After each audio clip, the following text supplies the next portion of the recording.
Hola, buenas. Apago la cámara porque tengo que usar el Hola. micrófono, está en la cámara y por eso me lo estoy acercando. Em, bueno, esperen que abrimos ahora.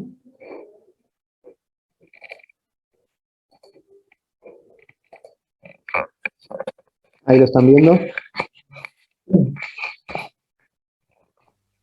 Sí, sí, se ve. Sí, sí, profesor. Bueno, la idea de esta clase es un poco meter este cáncer de pulmón y nódulo pulmonar solitario, que bueno, son temas que están relacionados y verlos juntos. Bueno, empezamos. Bueno, vamos a hablar un poquito de la epidemiología, ¿sí? Del cáncer de pulmón, ponerle un poco el número y ver el impacto que esta enfermedad tiene.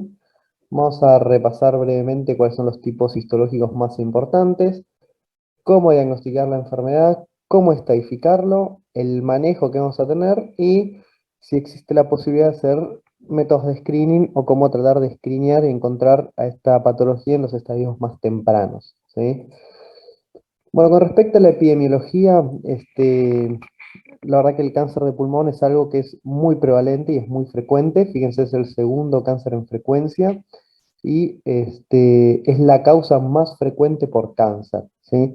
La mortalidad en los hombres es del 24%, en las mujeres un 21%, y el 70% de las personas que mueren por cáncer de pulmón son hombres, mientras que para las mujeres es un 30%, ¿sí? Y bueno, fíjense, esto es un poco una breve reseña histórica de los hitos fundamentales de lo que ocurrió en la epidemiología del cáncer de pulmón. ¿Sí? En el año 1950 el número de cáncer de pulmón aumenta por 6, ¿sí? En 1986 en Estados Unidos supera la mortalidad del cáncer de mama en mujeres, es decir, que el cáncer de pulmón empieza a matar a más mujeres que el cáncer de mama, y el año 2006 supera la mortalidad de mama, colon y próstata en los Estados Unidos, ¿sí? Y esto principalmente se ve porque, bueno, como sabemos, el principal factor de riesgo es el cigarrillo, y antes no era tanto más así. En los años 50 e incluso antes, no se tomaba el cigarrillo eh, como un factor de riesgo. Después empezaron a aparecer, bueno, publicaciones mostrando el riesgo que producía el cigarrillo, y fíjense que las publicidades, si uno ve publicidades gráficas tanto de afuera como acá en Argentina, digamos, hasta los médicos estimulaban o aconsejaban fumar, y hasta había datos de que decían que no afectaba a la salud cuando empezaron a aparecer los primeros trabajos que lo demostraban que así lo hacía, ¿sí? Em, Fíjense que la supervivencia a los 5 años es del 15% en los Estados Unidos, em, y en Europa llega al 8%, es decir, que tiene una sobrevida, una supervivencia muy baja. En Argentina del 2012, que son datos que tenemos, hubo 11.244 casos en un año, y correspondieron al 9,8% de los casos nuevos de cáncer anuales, y en Argentina por año produce alrededor de 9.000 muertes. Y el 50% de los pacientes se diagnostican en estadio 4, es decir, en estadio avanzado, donde obviamente la supervivencia es mucho menor.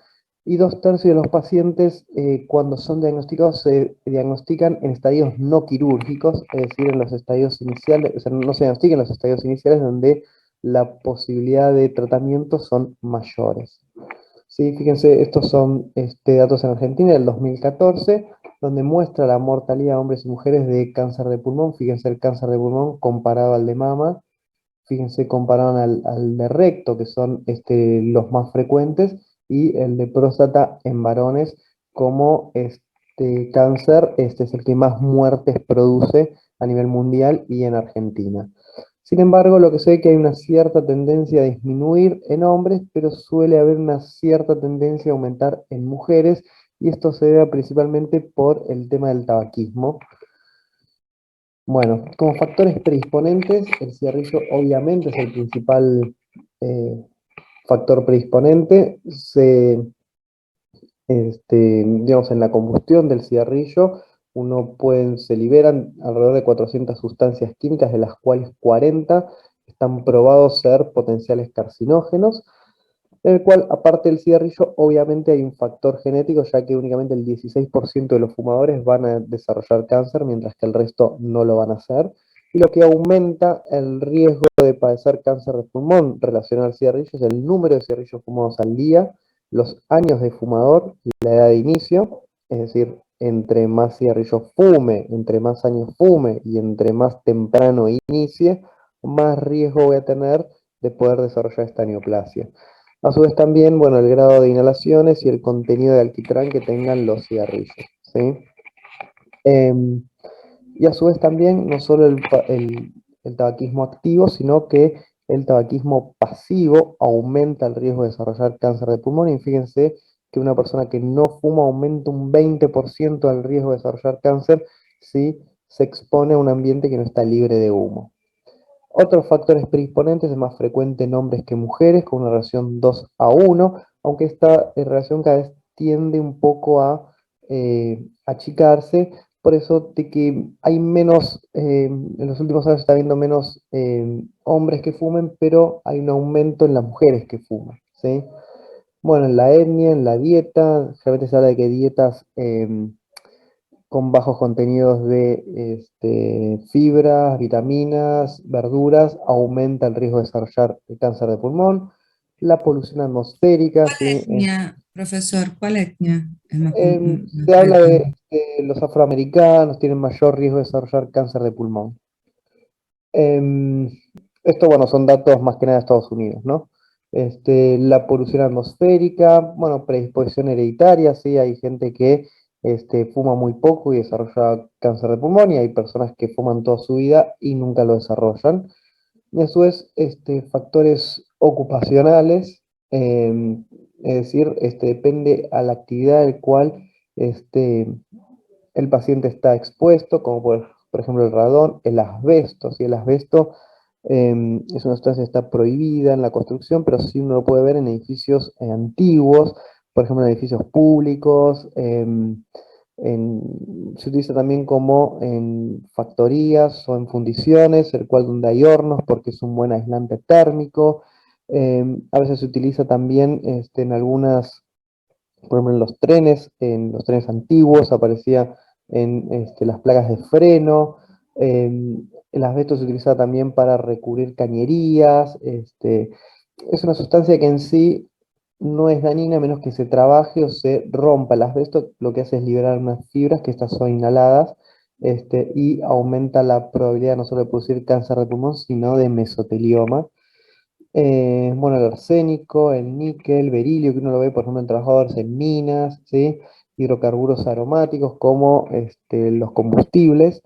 Bueno, son factores que al estar expuesto aumenta el riesgo de desarrollar cáncer de pulmón. A su vez, si esto uno se lo asocia al tabaquismo, aumenta aún más, ¿sí? ¿Alguna pregunta? ¿Tengan hasta acá alguna duda?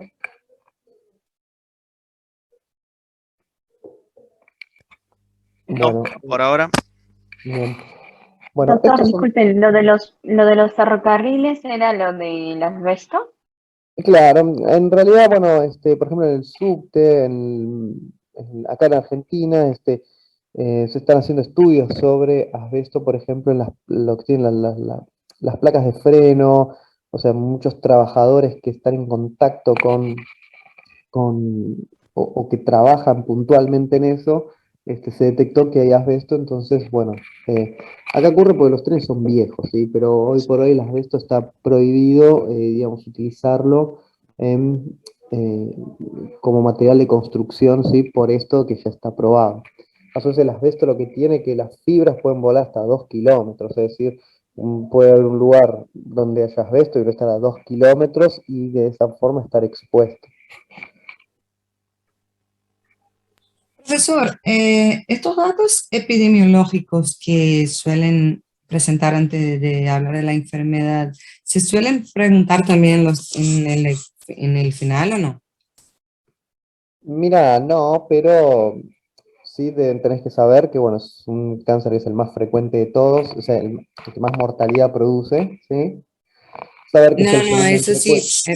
no, eso sí, pero los datos siempre, de 50%, que Mira, no no hacen, a ver, generalmente estos son datos, los últimos no son datos actualizados porque acá no hay datos actualizados, fíjense, lo más nuevo que conseguí Argentina es del 2014, por ejemplo. Pero no te van a preguntar. Sí saber cuáles son los factores de riesgo, sí saber los datos generales, ¿sí? A ver, Claro, claro. esto te Entendí. conviene, vamos a verlo como para saberlo, ¿sí? Te conviene saberlo, pero bueno, no creo que te pregunten esto, a menos que, a ver, lo estuve yo, no, mentira. Pero bueno. Ok, no, no, no. Gracias. Bueno, dentro de los grupos histológicos, el adenocarcinoma es el más frecuente de todos, y fíjense, dentro del adenocarcinoma tenemos un montón de variedades, lepídico, acinar, papilar, micropapilar, es decir, hay diferentes tipos histológicos, ¿sí?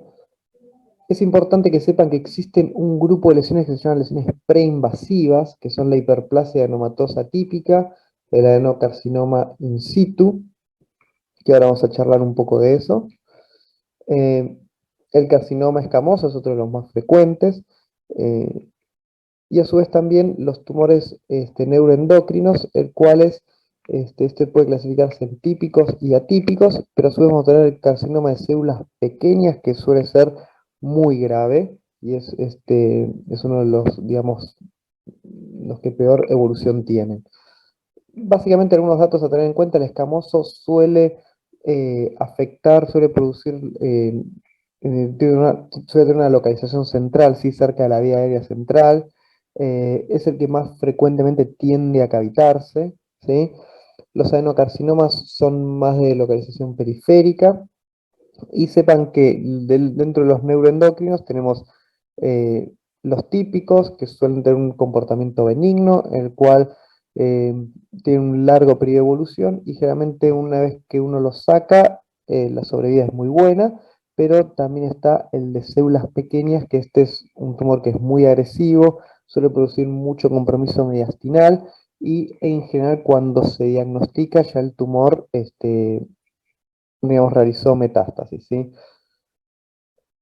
Esto es Te importante. hago una Bueno, pregunta de algo que no entendí. Los tumores neuroendocrinos, o sea, hay uno que es el carcinoma de células pequeñas y típicos es otro tipo claro, dentro de los neuroendocrinos. dentro de los tumores neuroendocrinos están los tumores carcinoides. Los carcinoides se clasifican en dos tipos: típicos y atípicos. Que esto está relacionado más que nada con el componente para el análisis histopatológico, ¿sí? Generalmente los atípicos son más indiferenciados, etc. Los tumores carcinoides, ¿sí? Generalmente derivan, como todos los neuroendocrinos, de células neuroendocrinas. Y generalmente estos típicos, como digo, suelen tener un comportamiento, si bien son tumores malignos, suelen tener un buen pronóstico, porque tienen periodos de crecimiento lento, y realmente uno los extirpa y el paciente tiene una sobrevida normal. Ahora, dentro de los neuroendocrinos están los carcinomas de células pequeñas, que esos sí son muy agresivos.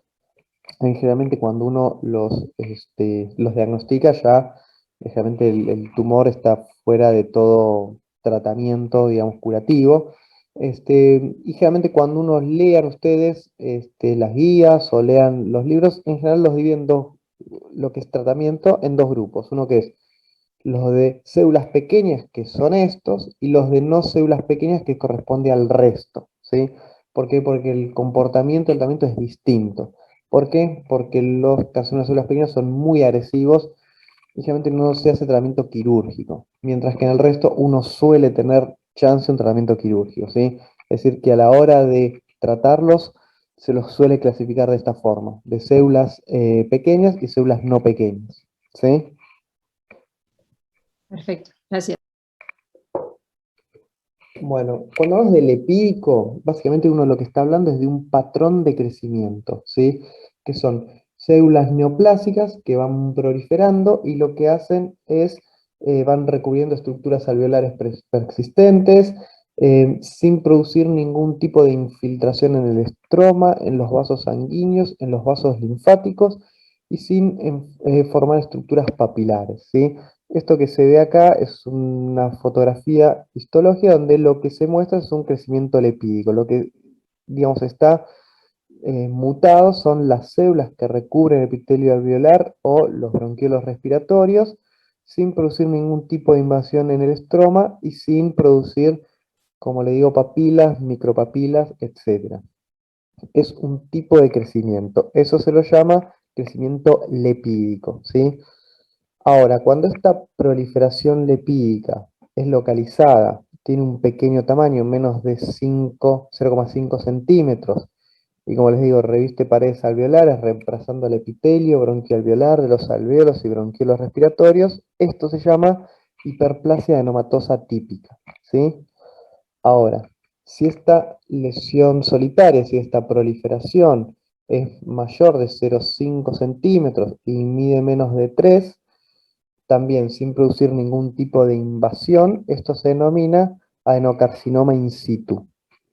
Bien, ahora si esta proliferación tiene menos de 3 centímetros como esta, pero hay un foco de invasión circunscripta, es decir, que tenemos una invasión del estroma y esta área de invasión es menos de 5 milímetros, esto se lo denomina adenocarcinoma mínimamente invasivo, ¿sí? Y ahora, si el componente invasor es mayor a 5 milímetros, ¿sí?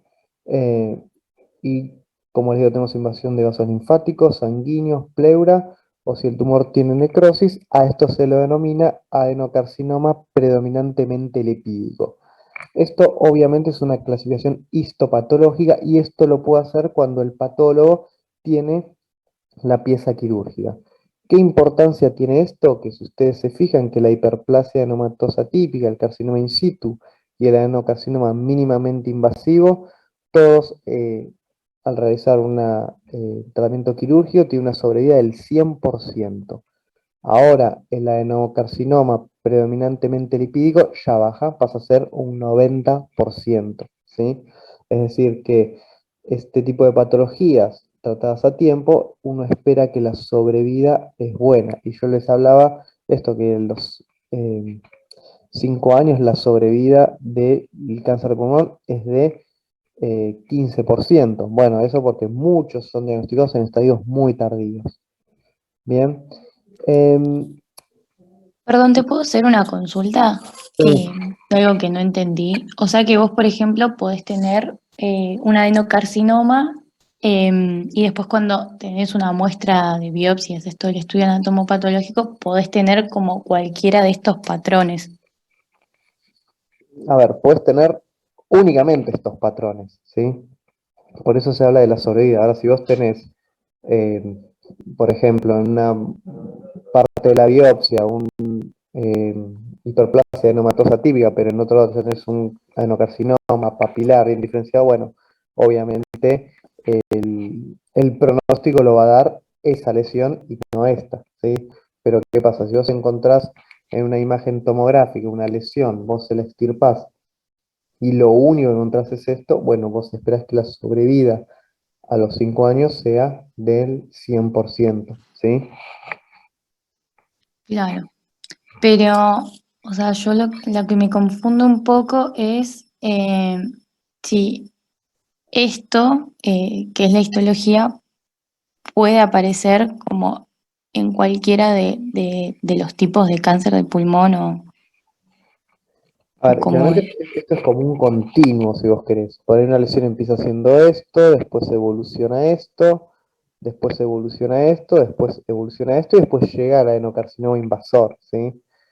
Es decir, entre vos más temprano encuentres la lesión, obviamente mejor pronóstico. Vos en una anatomía patológica podés tener una mezcla de todo esto, ¿sí? Pero si vos encontrás únicamente esto, la sobrevida va a ser buena, va a ser de un 100%, ¿se entiende? O sea, esto es un continuo, vos inicialmente empezás con esto y a medida que evoluciona o crece o progresa la, la lesión, vas a ir pasando por estos estadios, ¿sí? Vos podés encontrar únicamente un tipo de estas lesiones o asociado a ya una forma invasora o distintas asociaciones con esto e enfermedades ya invasoras. ¿Se entiende más o menos? Sí, sí, gracias.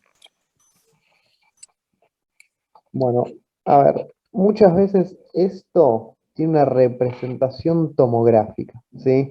Es decir, que muchas de estas lesiones en general suelen verse como vidrio esmerilado en la tomografía, ¿sí? Pero sin embargo, cuando aparece el componente invasor, esto ya tiende a verse como una imagen ya más consolidada. Y por ejemplo, voy a mostrar esto acá, esta imagen acá, si uno ve, fíjense, yo tengo una imagen en vidrio esmerilado, que es esta imagen que se ve con mayor densidad, ¿sí? Y esta imagen más sólida.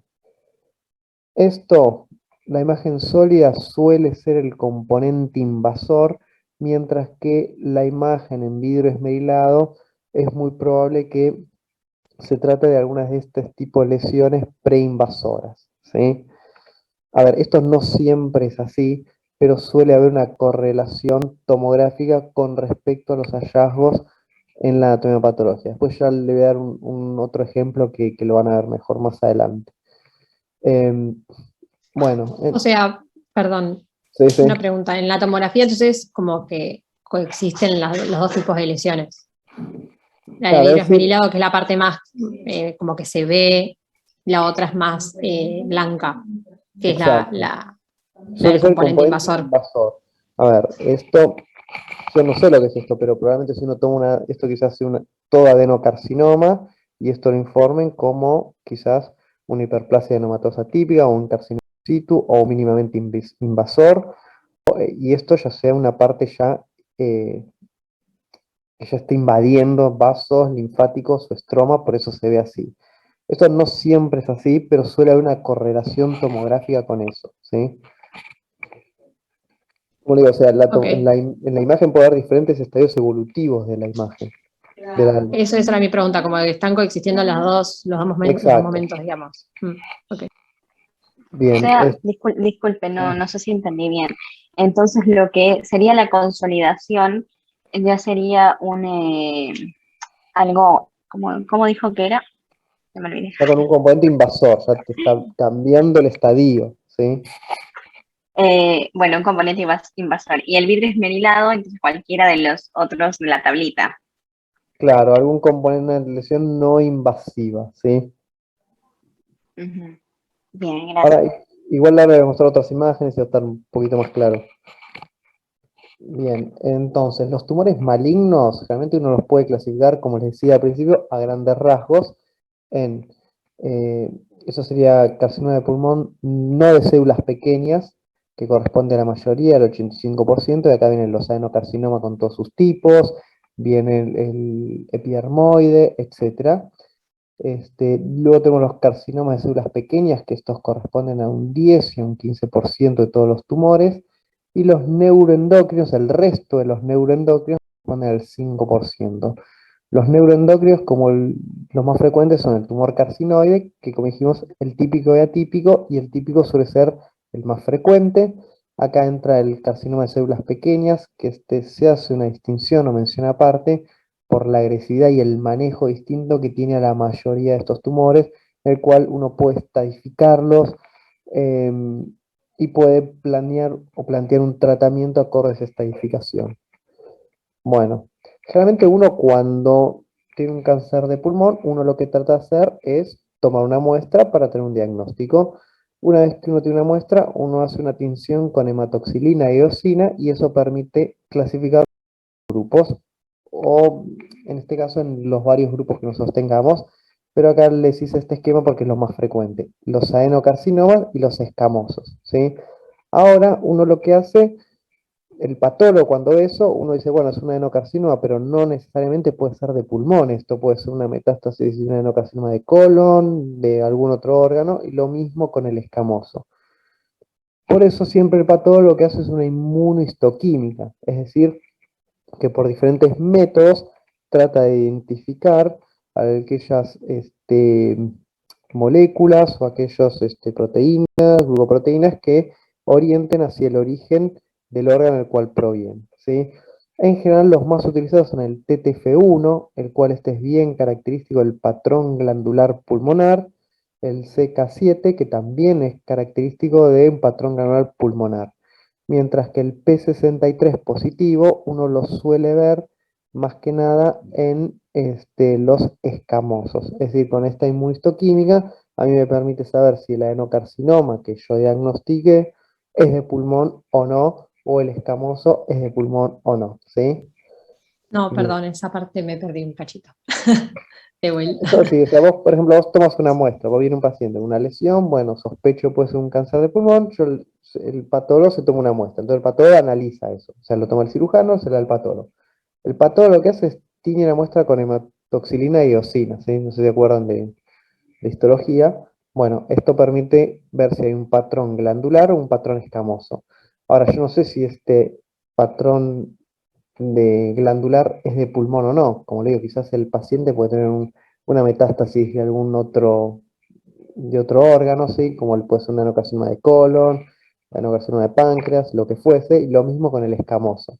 Entonces lo que se buscan marcadores en esa lesión que orienten para el origen de ese adenocarcinoma, es decir, realmente el adenocarcinoma de pulmón expresan estos marcadores, que uno es el TTF1 y el CK7, que son característicos de el patrón glandular pulmonar, también el surfactante, ¿sí? Que es positivo, me habla de que eso es de origen pulmonar.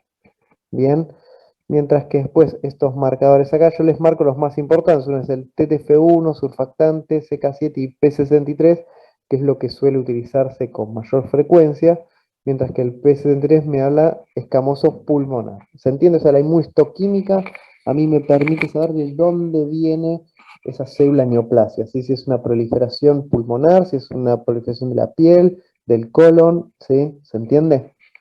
Claro, pero si es sí, 63, sería escamoso, pero ¿cómo sabríamos si es de metástasis o eso es lo que no entiendo? Porque el P63 se expresa en células pulmonares. Claro, ahí sería propio. Y cuando esto da negativo, o sea, cuando ninguna de las dos Bueno, hay aparecen que como buscar, marcadores, eso mira, implica que sea una metástasis, digamos. ya te dice, mira, es una adenocarcinoma, pero no es de pulmón. Entonces, bueno, y con Claro, la porque clínica, ninguno. los patólogos tienen otros marcadores que dicen, bueno, ahora voy a probarle esto, esto, esto, para ver si es colon, si es hígado, ¿sí? ¿Se entiende? Claro, ya con que esos estén negativos, si no te da Bueno, sí, el TTF1, CK7 y P63, ya buscamos otros. exactamente, o sea, eso lo hace el Ok, patólogo. El patólogo le dice, mira, me leyó esta muestra de pulmón, lo analiza, mira, es un adenocarcinoma. Bueno, a ver, le hace los marcadores, mira, no es pulmón esto, es otra cosa, ¿sí? Em, para eso sirve, eso más o menos para que entiendan qué es lo que hace un patólogo en una muestra. Es decir, primero lo tiñe y después hace la inmunohistoquímica. Bien. Bueno, con respecto a la clínica, ¿sí? En general, muchos de los pacientes en los estadios iniciales suelen estar asintomáticos, pero cuando aparece clínica ya uno eh, nos habla de que el tumor ya hizo un trecho bastante largo, ¿sí? O sea, ya cuando el paciente tiene síntomas respiratorios, es muy probable que la enfermedad sea avanzada. Puede haber tos, el cual la tos puede ser porque el pulmón está en contacto con la vía aérea y eso genera irritación, genera tos.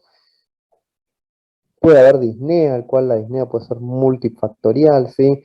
Por compresión de un bronquio, por estar invadiendo la pleura, esto genera un derrame pleural, por estar invadiendo el pericardio, esto genera un derrame pericárdico, etc. Dolor torácico, ¿sí? Si hay compromiso pleural o compromiso óseo, hemoptisis, si hay contacto con la vía aérea, horadación de los vasos, o que el tumor se necrose y eso genere este, digamos, invasión de la mucosa y genere hemoptisis, perdón, genere ese hemoptisis. Puede haber fiebre, sí, la fiebre puede ser ya sea por el tumor mismo, puede ser por que haya metástasis hepática, si eso, la fiebre se relaciona al compromiso hepático. Puede haber también la fiebre por obstrucción de un bronquio, y eso genera una neumonía obstructiva, ¿bien? Y después vamos a ver las clínicas que va a estar relacionada a las manifestaciones debidas a la extensión tumoral, pero compromiso extratorácico, es decir, metástasis, y lo que llaman los síndromes paraneoplásicos, ¿sí? Por ejemplo, esto es una linfangitis carcinomatosa, ¿sí? Ese es un tumor de pulmón, y lo que hace el pulmón es, el tumor invadir los vasos linfáticos. Por eso uno ve, fíjense, esta es la vía aérea, fíjense cómo se ve toda esta forma irregular. ¿Por qué? Porque al lado de la vía aérea va un linfático, entonces lo que es una invasión tumoral, y esto genera mucha disnea, alteración del intercambio gaseoso, ¿sí? Fíjense cómo se ve bien, acá tengo un bronquio y fíjense cómo tiene estas espículas acá, bueno, eso es bien característico de la linfangitis, eso se llama compromiso peribroncovascular, ¿sí? Y esto genera mucha disnea en los pacientes. Em, bueno, debido a la extensión tumoral está el Pancoast-Tobias, no sé si escucharon hablar. Estos son tumores que lo que hacen es comprometen el vértice pulmonar, y esto lo que genera es mucho dolor a nivel óseo por compresión del plexo. A ver, esperen un segundito. Esperen un segundito, ya estoy.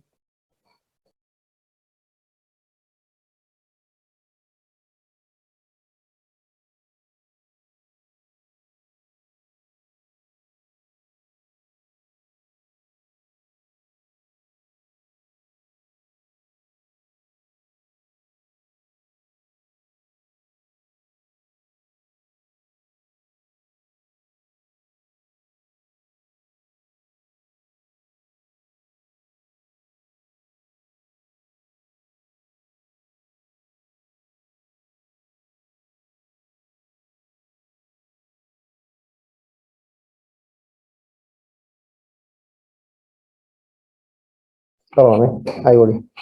Bueno, esto decía, por ejemplo, un tumor que produce compresión por la extensión tumoral. Fíjense, este es el Pancoast, que son tumores que ocurren en el vértice.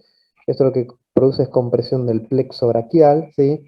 Y los pacientes lo que van a tener es dolor en el brazo, que se les adormece. También van a tener el Claude Horner Bernard, ¿sí? Si ese signo, no sé si lo han escuchado, que tiene una ptosis palpebral, por compresión del ganglio estrellado. A su vez también van a tener mayor sudoración de la hemicara afectada, ¿sí? Esto por compresión ganglionar a nivel del plexo. Bueno, disfonía, esto ocurre, por ejemplo, si tenemos un tumor localizado en el vértice del lóbulo superior, que puede comprometer el nervio recurrente y por lo tanto vamos a tener alteración de las cuerdas vocales. Derrame pleural, esto va a generar disnea, dolor, etcétera, y compromiso óseo. Derrame pericárdico, esto puede generar disnea también y síntomas relacionados de compromiso hemodinámico, ¿sí? Disfagia, si tenemos compresión del esófago, o el síndrome de vena cava superior, cuando hay una compresión de la cava superior, que esto va a generar edema en el rostro y en los miembros superiores. Extensión extratorácica, bueno, puede haber síndromes neurológicos cuando hay metástasis cerebrales, dolor óseo, fracturas espontáneas por metástasis óseas, compromiso en las glándulas suprarrenales, bueno, pleura, hígado, etc. Y los síndromes paraneoplásicos, esto se ve por la liberación de diferentes, a veces pueden ser hormonas o determinadas citoquinas que pueden generar síndromes, digamos, no relacionados a la extensión tumoral, ¿sí? Realmente son muy frecuentes los síntomas neurológicos y a veces esto se ve por la generación de anticuerpos contra estructuras neuronales, y a veces tenemos comúnmente muchos síntomas relacionados a la liberación de hormonas, como por ejemplo paratormona símil o hormona antidiurética, ¿sí? Generalmente los síndromes paraneoplásicos uno los ve en los neuroendocrinos principalmente, y los de células pequeñas es muy común que produzcan estos síndromes paraneoplásicos y son más frecuentes los neurológicos. Bien, bueno, ¿cómo hacemos el diagnóstico? Bueno, con la clínica nos puede orientar, y como dijimos, la clínica generalmente ya llegamos tarde, ¿sí? Y luego tenemos los métodos por imágenes, la radiografía de tórax, la tomografía de tórax, el PET-TC y la resonancia. ¿Alguna duda hasta acá de lo que dije? Sí, yo tengo una duda. Decime. Quería preguntar algo sobre, viste, el PON, ¿cómo se llamaba? Pancoast. Bueno, eso, o sea, es la imagen que se ve en radiografía o tomografía, independientemente del origen histológico. Exacto, en general suelen ser escamosos, pero sí, puede ser cualquier tumor. En general se lo llama Pancoast por la localización, ¿sí? no tiene que ver, o sea, no es un origen Claro. histológico aparte. Si Claro, lo o sea, están vos lo así, ves ahí y afecta a esas zonas, esas estructuras adyacentes y lo exacto. determinás así. Ah, está bien, Exacto. gracias. Sí, sí. Generalmente uno lo hace una división aparte, porque el tratamiento suele ser distinto, ¿sí? Más que nada por la localización, no porque sea un tipo histológico diferente, etcétera. Claro, es como una clasificación clínica y de imagen, entonces. Claro, exacto. Ah, está Sí, bien, sí. gracias. Bueno, en la tomografía de tórax, ¿qué es lo que nosotros vamos a ver? ¿Por qué nos interesa? Más que nada el tamaño, los márgenes, la localización, la presencia de calcificaciones y la densidad, ¿sí? ¿Esto por qué? Porque según estos datos, a nosotros nos va a orientar la posibilidad de que la presencia de un nódulo en el pulmón sea maligno o no. Es decir, muchas veces, y a nosotros nos llegan al consultorio pacientes que son derivados porque le hicieron una tomografía por algún motivo y encuentran un nódulo o una imagen. Este paciente está asintomático, entonces uno lo que tiene que ver qué probabilidad hay de que esta imagen o este nódulo sea algo maligno o no, ¿sí? Entonces, primero lo que tenemos que determinar es el tamaño. Nosotros hablamos de nódulo o masa cuando una imagen mide más o menos de 3 centímetros. Si mide menos de 3 centímetros, decimos que es un nódulo. Si mide más de 3 centímetros, decimos que es una masa. A mayor tamaño, más riesgo hay de que esta lesión sea maligna. Este, por eso el tamaño es algo muy importante que uno ve. Otra cosa que uno trata de determinar son los márgenes. Fíjense cuando los bordes son espiculados como acá, o fíjense acá bien que tienen espículas, y a su vez este borde es mamelonado. Fíjense que acá no es una esfera o un círculo perfecto, sino tiene distintas áreas que sobresalen. Eso habla de malignidad, ¿sí? Y tiene un alto valor predictivo positivo, casi un 90%. Es decir, que si uno ve esta lesión, es muy probable que sea maligna. ¿Por qué ocurre eso? Bueno, las espículas se deben a que son crecimientos que tiene el tumor a través de los vasos linfáticos y este mamelonado que tiene nos da a entender de que tienen las células que conforman esta neoplasia tienen distinta velocidad de crecimiento, ¿sí?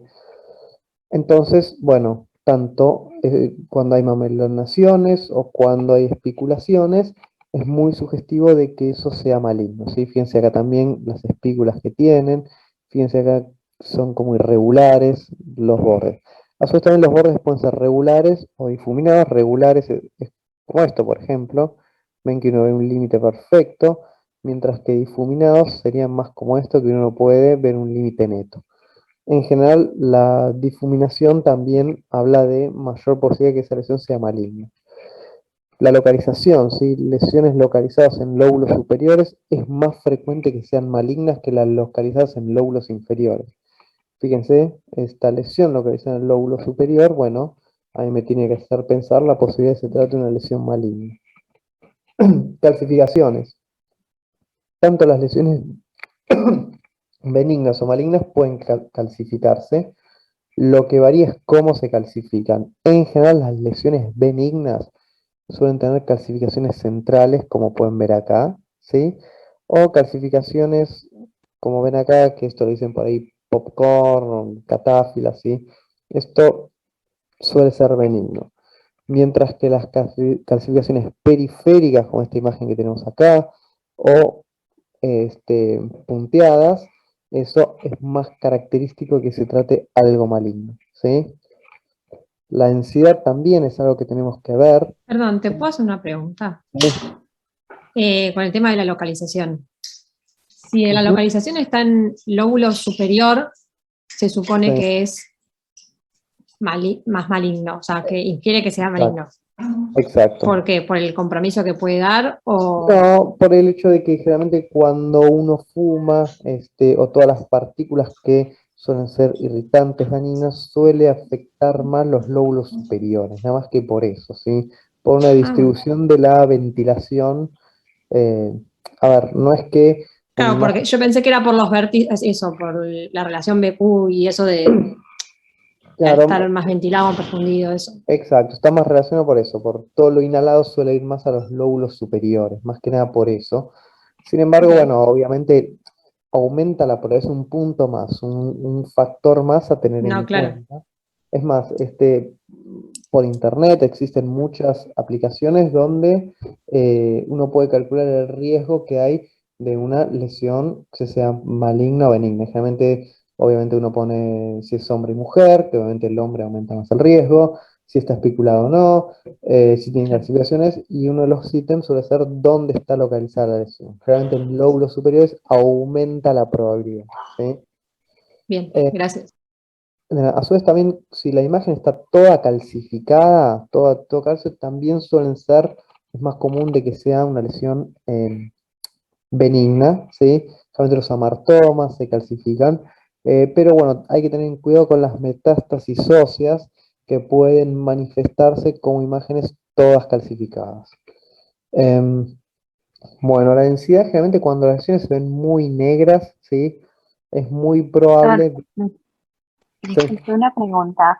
Eh, no se me activaba el micrófono, disculpe. Hacer dos preguntas. Uno del tamaño. Era 3 milímetros, ¿no? no, lo que te diferencia, claro, O es era 3 centímetros. No, no llegué 3 a apuntar eso. centímetros te lo clasifica en masa o nódulo. Más de 3 Tres. centímetros es una masa, menos de 3 centímetros es un nódulo. A su vez, a medida que la lesión aumenta en tamaño, aumenta la posibilidad de que la imagen sea eh, maligna. Más o menos, generalmente lesiones, por ejemplo, menos de 0,4 milímetros, menos de 0,5, perdón, menos de 5 milímetros, generalmente uno las controla en el tiempo, menos de 8 milímetros, a medida que aumentan de los 8, la posibilidad de que sea maligna es mayor. La clasificación entre de 3 o más o menos de 3 habla de si es un nódulo o una masa, ¿sí? Obviamente una Ah, masa tiene mayor probabilidad de que sea maligna, ¿sí? bien. Y Bueno, con respecto a las sí, calcificaciones, no me había quedado claro.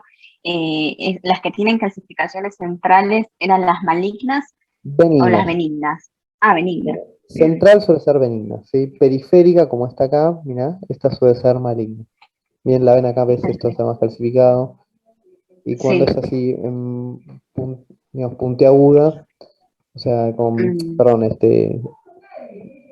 puntuaciones, digamos, suele ser eh, maligno, ¿sí? bien, gracias. Bien, según la densidad, digamos, nosotros los nódulos los podemos clasificar en dos grupos. Que pueden ser los nódulos sólidos, ¿sí? El cual es una opacidad radiológica, esférica, circunscripta, de un diámetro menor a 30 milímetros, es decir, menos de 30 centímetros. El subsólido es cuando tenemos nódulos en vidrio esmerilado y el nódulo parcialmente sólido tiene un componente sólido y otro componente en vidrio esmerilado. En general, estos nódulos, cuando uno ve un nódulo parcialmente sólido, tiene más posibilidad de que sea maligno que cualquiera de estos, ¿sí? Eso no es lo que vimos en la tomografía del principio, Claro, puede ser, exactamente. como Cuando que uno tenía ve, una claro, parte sí, de eso, con vidrio esmerilado y la otra, el componente sólido que podía ser el adenocarcinoma ya infiltrante. exacto. A Ok. ver, también depende del contexto clínico, como le digo, muchas enfermedades infecciosas pueden dar este tipo de nódulos, pero bueno, en un paciente que fuma, con una imagen que tiene un componente espiculado, un componente en vidrio esmerilado, bueno, obviamente este tipo de imágenes aumenta más la posibilidad de que se trate de una lesión maligna, ¿sí? Claro, porque vos en una neumonía también podés tener un poco medio así, o incluso podés tener un nódulo entre medio de todo un vidrio esmerilado, entonces como que Exacto. te puede hacer confundir. Pero claro, bueno, ahora cuando te es un nódulo, o sea, digamos, no te es componentes extensos, concentración como puede una neumonía, bueno, obviamente ahí habla de nódulos. Y ahora les muestro imágenes. Por ejemplo, miren esta imagen acá, la que ven arriba a la derecha, fíjense, hay un componente sólido y acá un componente en vidrio esmerilado, localizado en un lóbulo superior, ¿sí? Fíjense esta, lo único que hay acá es vidrio esmerilado nada más. Y fíjense esta, acá lo que tengo es componente sólido únicamente, ¿sí? Fíjense que son nódulos esto. Obviamente esta, es la que se localiza en bueno, ratas todas localizadas en el lóbulo superior, esta no, pero fíjense, el lóbulo superior, componente sólido, componente vidrio esmerilado, bueno, tiene más probabilidad que sea maligno, ¿sí? Otro dato a tener en cuenta es la cavitación, ¿sí? Cuando ocurre esto. En general, en nuestro medio, cuando tenemos una imagen cavitada, lo primero que tenemos que pensar es una tuberculosis, pero algunas lesiones neoplásicas pueden cavitarse. Y a su vez, otro elemento que, fíjense, si uno lo sigue en el tiempo, fíjense cómo aumenta el grosor de las paredes, ¿sí? En general, cuando tengo una lesión cavitada, los datos a tener en cuenta para pensar en malignidad es la irregularidad de las paredes, y fíjense acá no se ve, acá parece una cavitación bastante inocente, pero fíjense acá cuando las paredes internas son irregulares, y si uno lo sigue en el tiempo, aumenta el grosor de las paredes, bueno, pensar que eso puede ser una lesión maligna. Y otro es el realce, es decir, que si uno le pone contraste y ve que aumenta más de 20 unidades Hounsfield, bueno, habla de que esa lesión está vascularizada y también es un dato a tener en cuenta para pensar de que se trata de una lesión neoplásica. El principal elemento, sin embargo, a tener en cuenta cuando ustedes ven una lesión es si la imagen cambia de tamaño en el tiempo. Si uno ve que la imagen crece, que aumenta lo que decimos nosotros la velocidad de replicación, que generalmente está entre los 60 y 320 días, y en ese lapso de tiempo la imagen aumenta el doble de tamaño, bueno, es muy probable que eso sea una lesión maligna. Es decir, que el dato más importante a tener en cuenta es el crecimiento de la lesión cuando uno la sigue en el tiempo, ¿sí?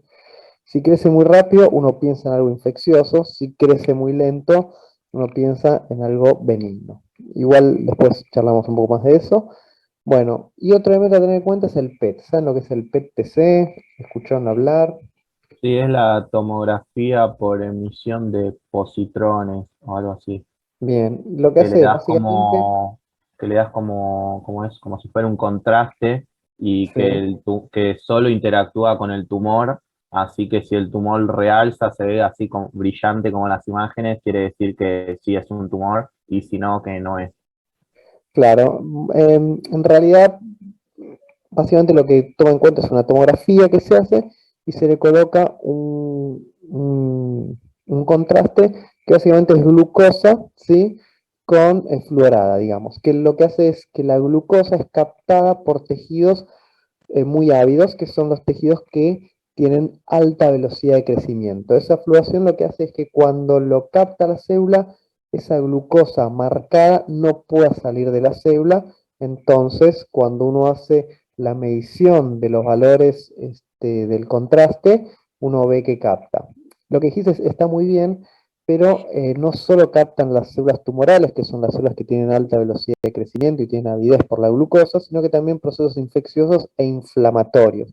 Es decir, que una neumonía tranquilamente puede captar esto. ¿Por qué? Porque hay muchas células inflamatorias, muchas células con mucha actividad, ¿sí? Ah, ok. Pero Por igual esto eso, no es algo que usás tipo de primera, es como más para lo último, digamos, ¿no? Cuando tenés muchas dudas, o no, suelen usarlo. el PET hoy por hoy es muy utilizado y se utiliza como una forma de estadificación no invasiva. Es decir, por ejemplo, si yo tengo una imagen, por ejemplo, como esta, que a mí me quedan muy pocas dudas de que esto sea algo benigno, estoy muy seguro que sea maligno, yo le hago el PET. Yo sé que esta imagen va a captar y es un dato más que me habla de malignidad, pero sí, como suelen ser imágenes que se hacen de todo el cuerpo, me permite descartar enfermedad a distancia. Es decir, que si no capta en ningún otro lado, yo sé que la imagen está circunscripta ahí y probablemente ese hombre sea candidato a una cirugía, ¿sí? Son imágenes que tienen un alto valor predictivo negativo, es decir, que si no me capta y aleja la posibilidad de que sea un cáncer, si capta y en el contexto clínico es un dato más que yo tengo para decir que es un cáncer, pero no me va a poner una certeza diagnóstica, ¿sí? Más que nada el PET sirve para estadificar, para hacer una estadificación no invasiva, para ver si tengo básicamente compromiso de la lesión, como tengo acá, y fíjense como acá me muestra que hay compromiso de ganglios linfáticos, ¿sí? O sea, para eso me permite una extensión de la enfermedad de forma no invasiva, ¿sí? Bien. Una vez que yo tengo la imagen, tengo la sospecha, tengo la clínica, uno debería tomar una muestra, el cual lo va a hacer por una biopsia que puede ser endoscópica, puede ser por una punción transtorácica o puede ser una biopsia quirúrgica. Y una vez que nosotros tenemos el diagnóstico, uno tenemos que estadificar, ¿sí? La estadificación nos permite evaluar la extensión de la enfermedad, nos permite agrupar a pacientes dentro de un mismo estadio, en el cual el pronóstico y la estrategia terapéutica son similares. Nos permite tener en cuenta las comorbilidades, el performance status, tratamiento administrado, etcétera, para determinar el pronóstico y tratamiento. Y la estadificación puede ser invasiva y no invasiva, ¿sí? Bueno, según la estadificación nosotros vamos a calcular el TNM, ¿sí? Que es el T básicamente tiene en cuenta el tamaño del tumor, y esta clasificación en los diferentes T, según el tamaño, está dado en base a la mortalidad. Entre mayor sea la lesión, los puede clasificar en T1A, T1B, T1C, según... ¿Por qué? Porque a medida que aumenta el tamaño, aumenta la mortalidad y por eso se los suele clasificar en diferentes estadios. El N básicamente lo que me habla es de el compromiso ganglionar, ¿sí? Y M si hay metástasis a distancia o no. Si sí lo van a tener que saber, es un poco largo, pero seguramente para el examen se lo van a preguntar. Y Profesor, básicamente, ¿podrías volver 2 diapos, porfa? Sí, esa, gracias. Gracias, profesor. ¿está bien ahí o querés que siga? No, no, ya está, gracias.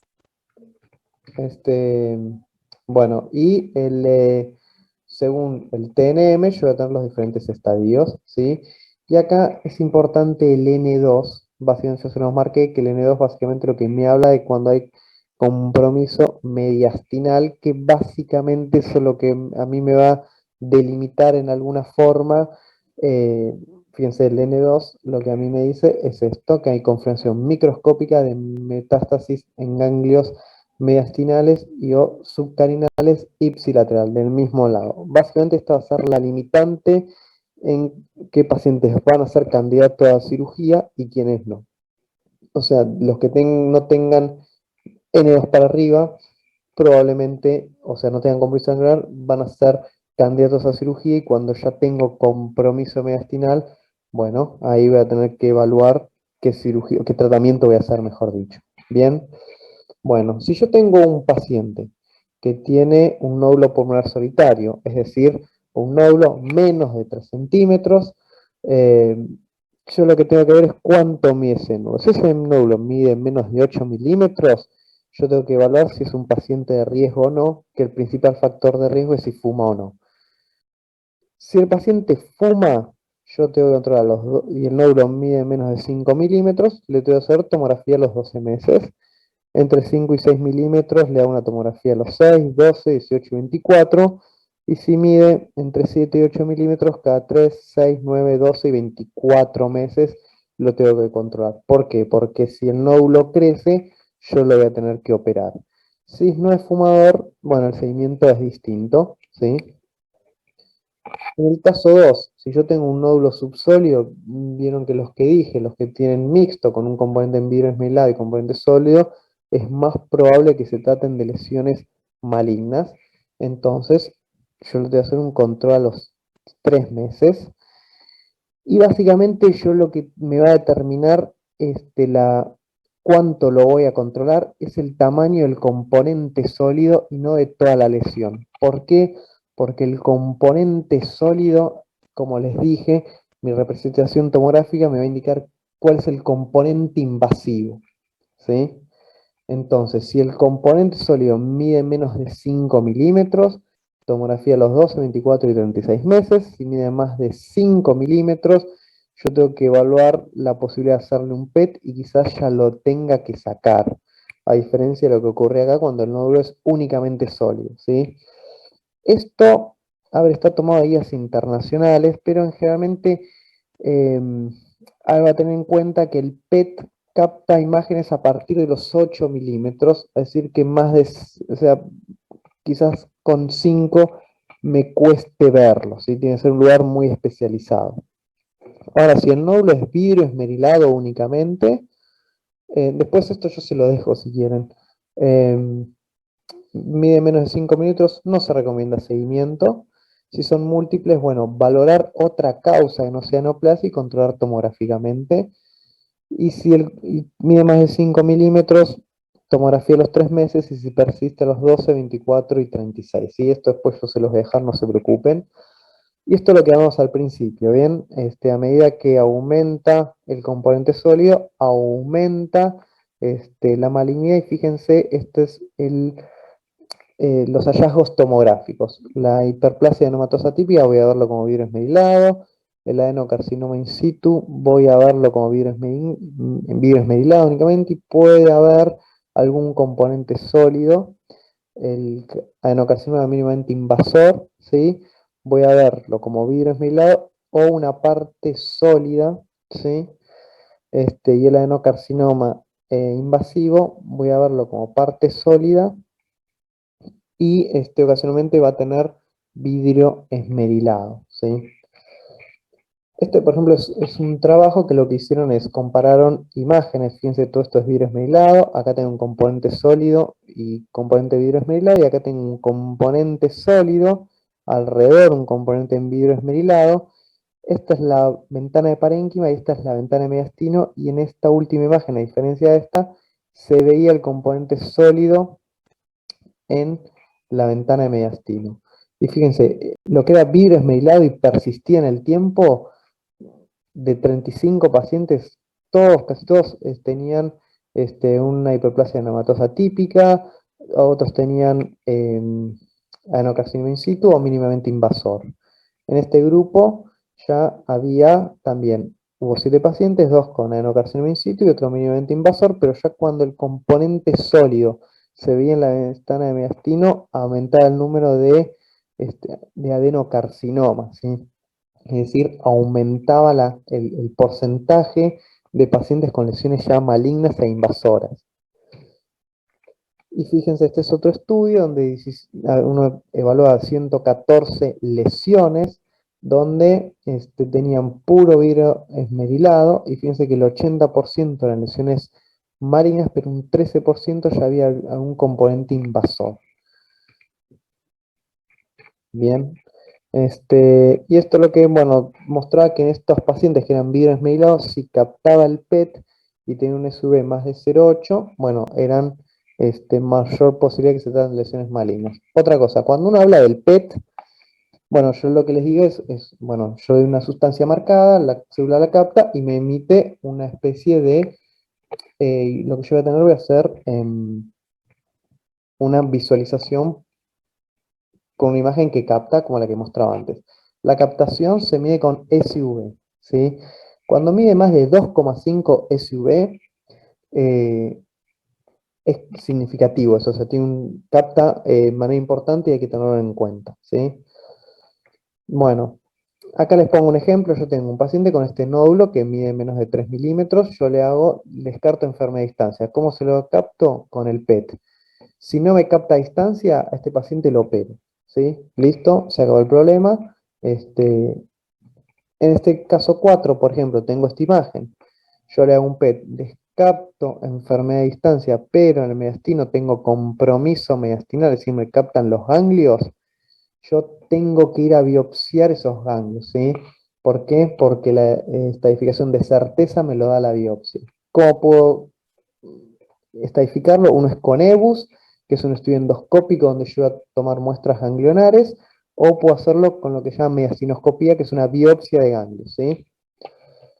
Bueno, ¿a cuáles yo voy a tener que biopsiar? Los que tengan adenomegalias en la tomografía de tórax, ¿sí? Más de 10 milímetros en su diámetro menor, así que yo, si en este estudio ya veo ganglios, capten o no en el PET, yo lo voy a tener que biopsiar. Que tengan actividad metabólica inicial en el PET, es decir, esta circunstancia. O si yo tengo un tumor de localización central, es decir, pegado a la vía aérea, y el tumor mide más de 3 centímetros, también lo voy a tener que biopsiar, ¿sí? ¿Se entiende hasta acá?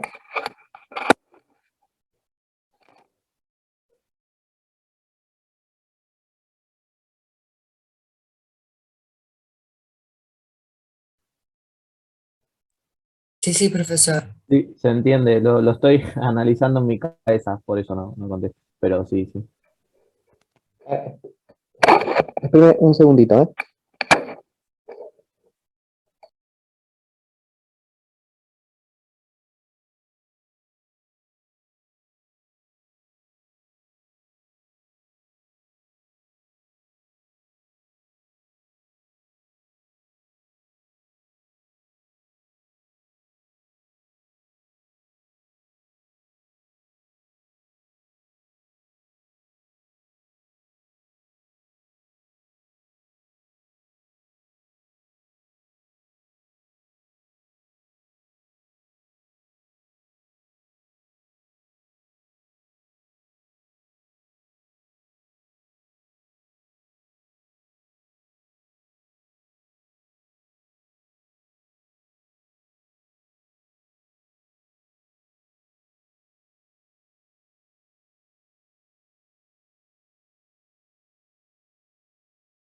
Perdón, ya estoy.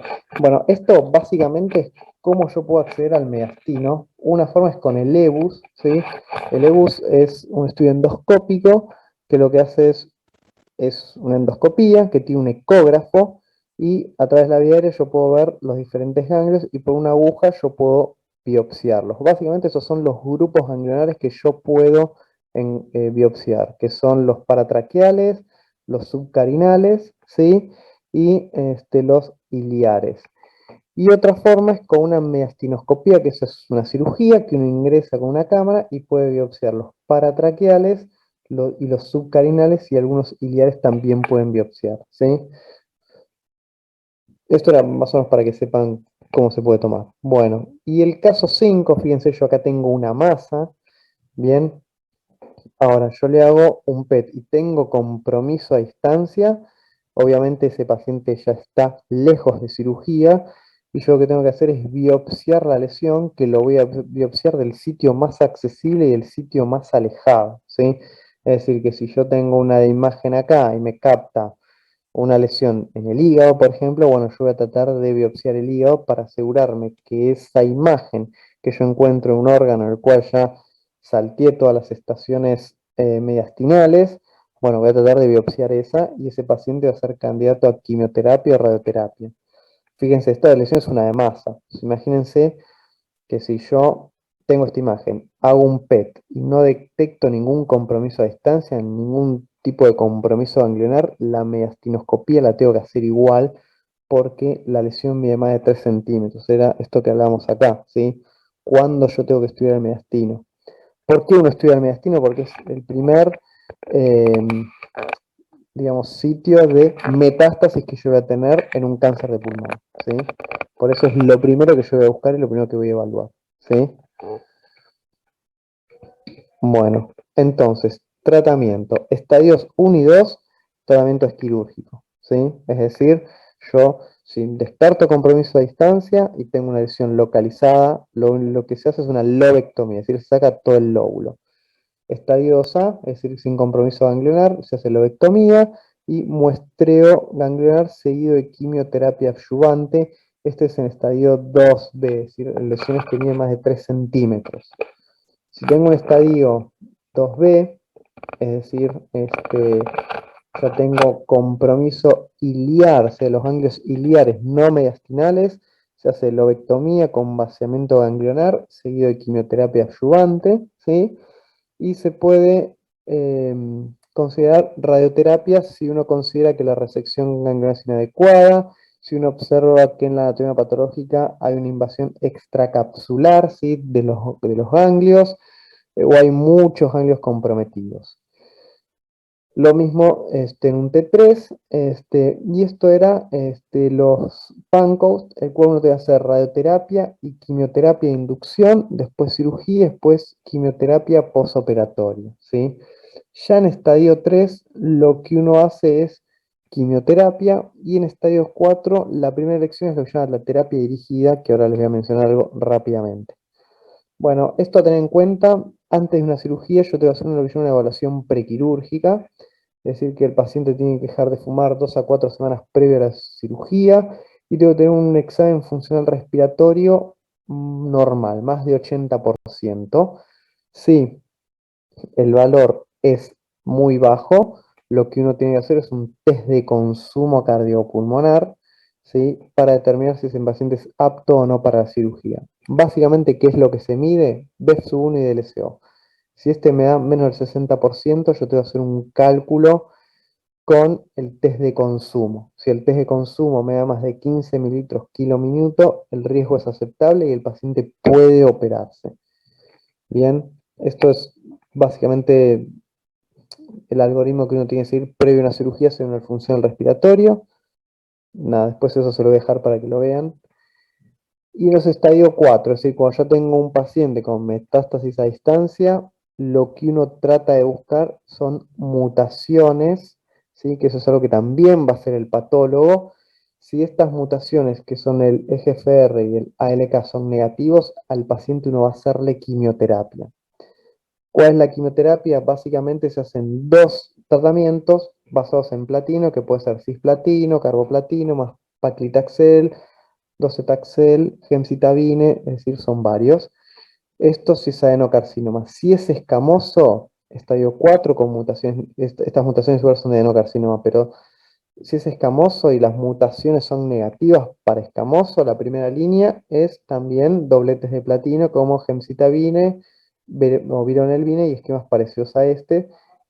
La única diferencia entre el escamoso y el adenocarcinoma es que no se usa en este último el pemetrexed, ¿sí?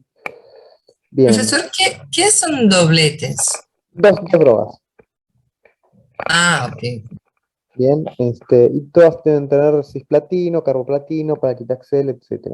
En el escamoso es lo mismo, la única diferencia es que en el escamoso no se usa Pemetrexed, ¿sí? Ahora, si yo en una biopsia que tomé en un paciente ya con estadio 4, busco estas mutaciones, ¿sí?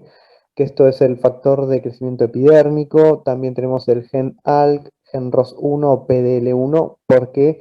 Porque hay tratamientos dirigidos contra estas mutaciones, ¿sí? Hay tratamientos dirigidos contra estas mutaciones que hoy por hoy en estadio 4 con mutaciones positivas son la primera línea de tratamiento. Si estas mutaciones son negativas, hago quimioterapia, ¿sí?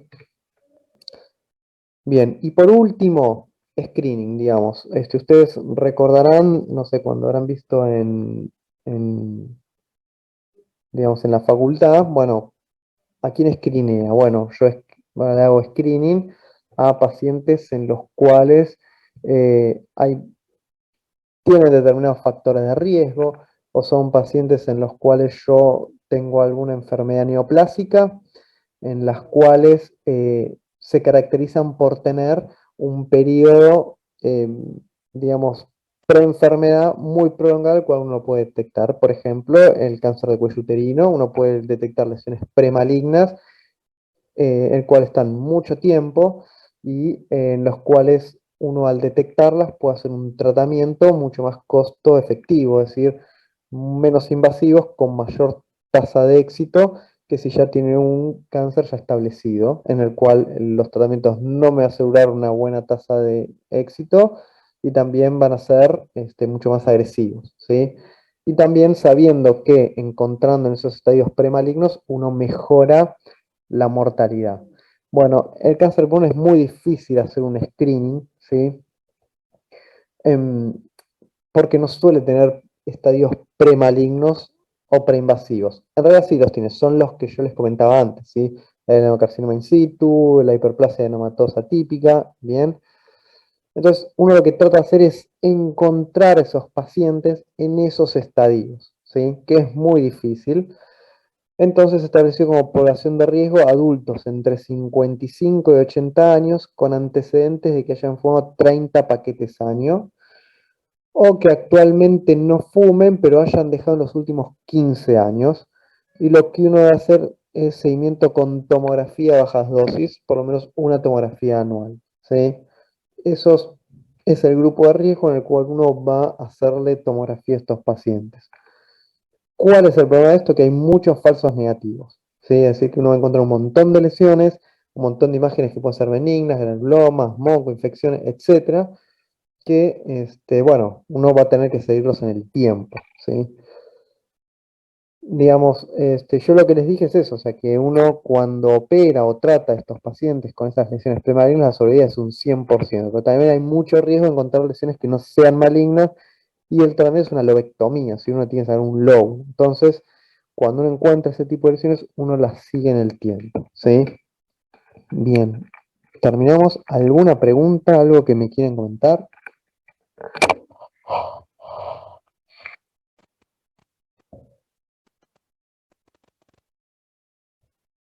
Sí, sí.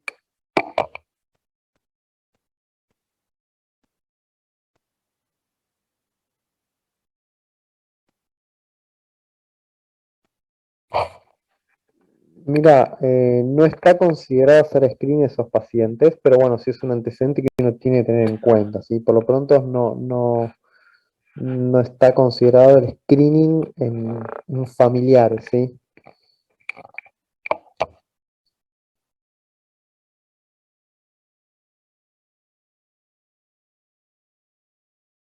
De nada. ¿Alguna otra pregunta me quieren hacer? Lo importante de esto, básicamente, que sepan. Bueno, yo tengo un nódulo, una imagen, ¿cómo prosigo? A ver, la tengo que controlar en el tiempo. Bueno, eso va a depender del riesgo que tenga el paciente de tener un cáncer de pulmón y el tipo de imagen, el tamaño, las especulaciones, la componente en vidrio esmilado o no, ¿sí? Ahora, bueno, cuando yo tengo una lesión que es muy sugestiva, bueno, primero, estadificación no invasiva, utilizo el PET. Saber cuándo tengo que ir a estudiar el mediastino y saber cómo lo tengo que operar o qué tipo de tratamiento tengo que hacerlo. Ok.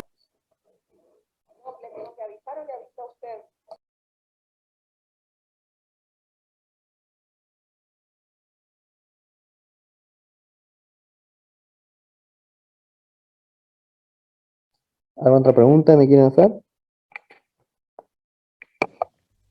No, o sea, por ahora no. Pero bueno, tengo que ver la clase nuevamente, sobre todo la última parte de la esterificación y eso.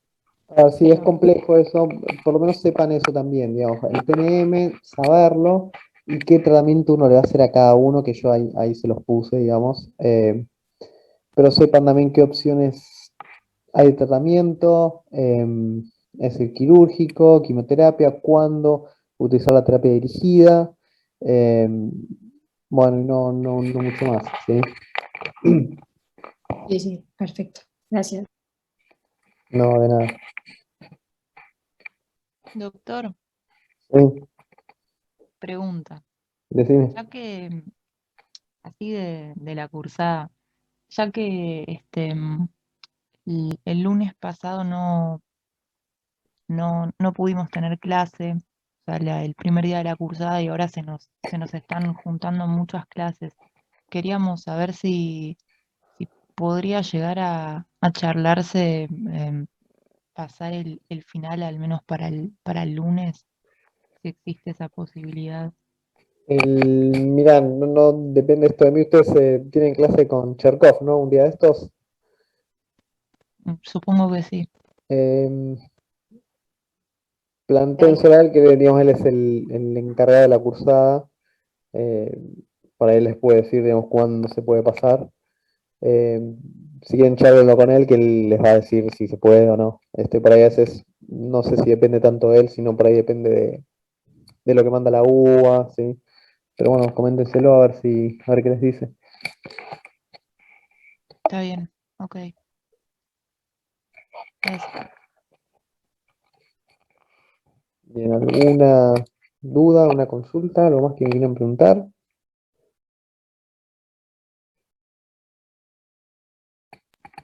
No, yo por ahora no. Tengo que Sí, volver a ver la no. clase.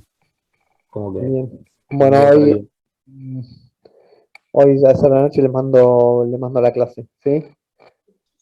Perfecto. Vale, sí, muchas Muchas gracias. gracias. Las otras Dale, gracias. las recibieron las que les mandé. Creo que no. Sí, sí,